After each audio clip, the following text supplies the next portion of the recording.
کیا جس چیز کی انسان آرزو کرتا ہے وہ اسے ضرور ملتی ہے؟ سو آخرت اور دنیا تو اللہ ہی کے ہاتھ میں ہے، اور آسمانوں میں بہت سے فرشتے ہیں جن کی سفارش کچھ بھی فائدہ نہیں دیتی مگر اس وقت کہ اللہ جس کے لیے چاہے اجازت بخشے اور سفارش پسند بھی کرے۔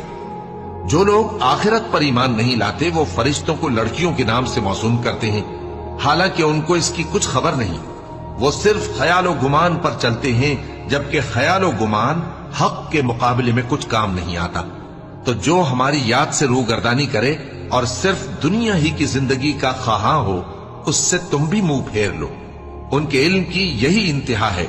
تمہارا پروردگار اس کو بھی خوب جانتا ہے جو اس کے رستے سے بھٹک گیا، اور اس سے بھی خوب واقف ہے جو رستے پر چلا۔